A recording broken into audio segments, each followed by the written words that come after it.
2024 World Championship on the line, race number 2 of the Estoril round. Bautista with a flying start, and it's outright Bautista who'll lead them to turn 1, and Razgatlioglu's made a stinker. Bautista hits the front, Locatelli through for second, Bulliger up into 3rd position ahead of Toprak Razgatlioglu still. That's the key as far as he is concerned, although Toprak then makes his move. Coming through the kink towards turn 2, this is Andrea Iannone. Further back down the order as they go side by side with Jonathan Rea, bundling through now on Danilo Petrucci for 5th position. Bulliger responds against Razgatlioglu and through for 3rd. So it's Bautista from Locatelli, from Bulliger, from Razgatlioglu, from Rea, and side by side behind that as well.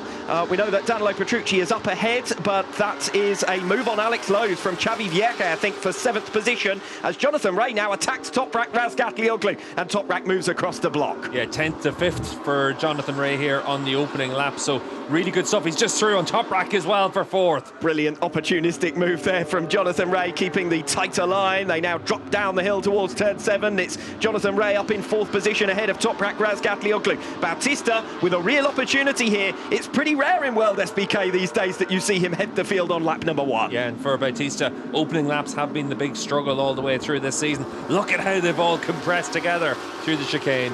Bautista looked a little bit sluggish going in towards turn number 9, where of course he got into trouble yesterday. He's not comfortable turning the bike in those areas of the track right now. The reason for that is with the heavy fuel load, the fresh tyres, this is where he struggled all the way through the season. Just having those quick changes of direction, the bike just doesn't have that agility for him at this stage of the race. It'll be Locatelli who'll be at risk though on the start-finish straight for 2nd position, and in fact Bulliger's already through as they come past our commentary position in towards turn number 1.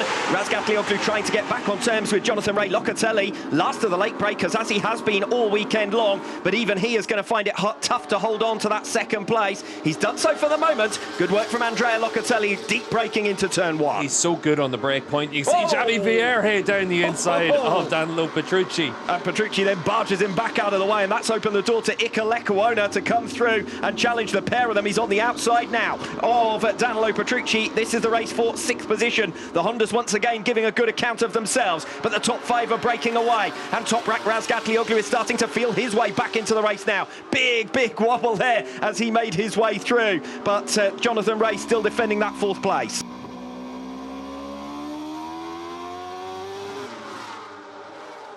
Bulliger up alongside Locatelli once again. Is Locker deep enough in the brakes into turn 1 this time around? No, he's not. And that's 2 Yamahas getting mugged into turn 1. Bulliger's through on Locatelli, and Razgatlioglu's through on Rea. Up into 4th position now, the championship leader.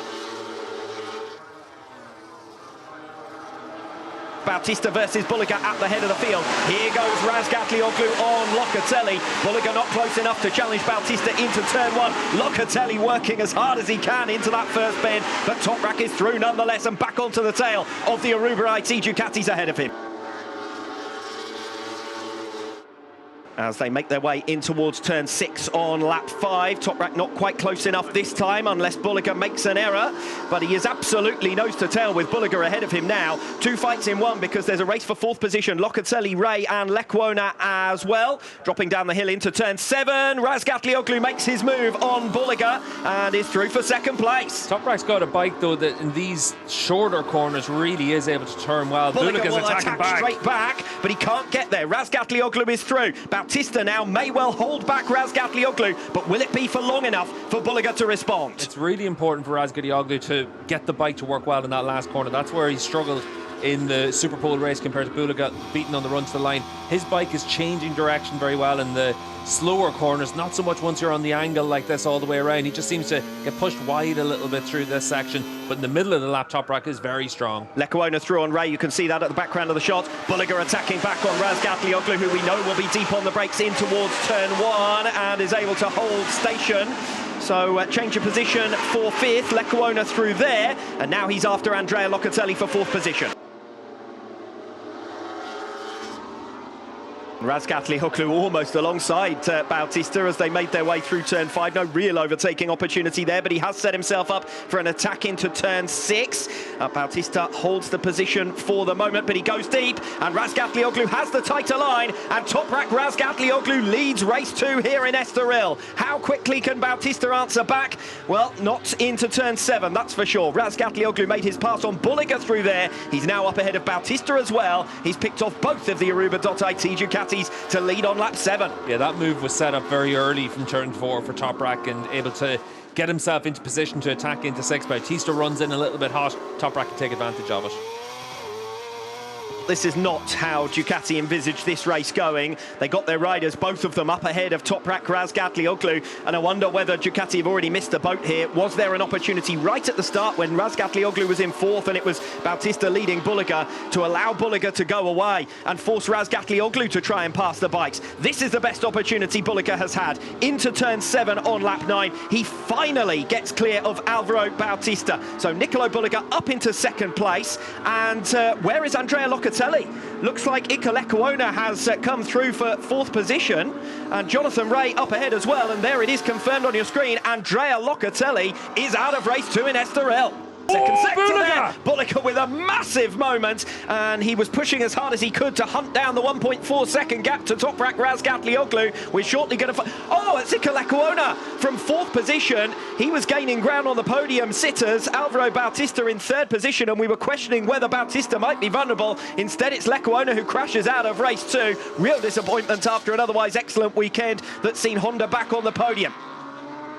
Bautista could also take points from Nicolo Bulliger here unless he gets the order to remain behind Bulliger. Here's the massive moment for the number 11. Oh, and he's lucky to stay on that one there for Bulliger, and it's one of those situations around here where you can see as he gets on the gas, it's just going to give him that massive head shake. And you could also see the crash in the background as well.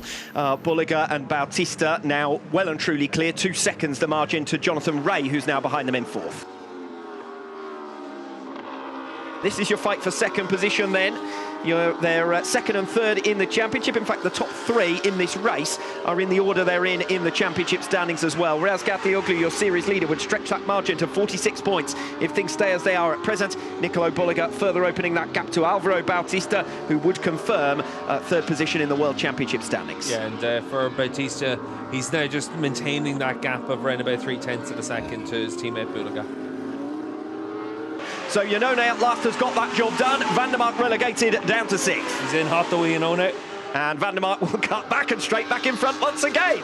Good racing between them. Van der Mark able to keep a cool head there and withhold and withstand that attack again. But for Mikey, you can see there just sliding on the entry into 3, trying to get that bike stopped, riding as hard as he can for that 5th position. Now Bulliger and Bautista some 5 seconds behind for 2nd and 3rd places, and Bulliger's having to run to the inside of the straight now to cover against Alvaro Bautista. How are they going to cross the line for 5th and 6th positions? Iannone not quite as close this time around. He is going to try again, of course he is, in towards turn 1 on the inside line. But we wait to see whether he's been able to get that job done. Vierke 4/10 back, and then Petrucci in P8 as we watch the Aruba.it Ducati riders through the chicane. Iannone does look as though he's got that done according to our timing screens for 5th position. The championship fight will go to Jerez, mathematically at least, but with Razgatlioglu on top by a 46-point margin as he wins 2 out of 3 at the Estoril round for 2024. 2nd place will go to Nicolo Bulliger. Alvaro Bautista makes sure he comes over the line just 1/10 of a second behind.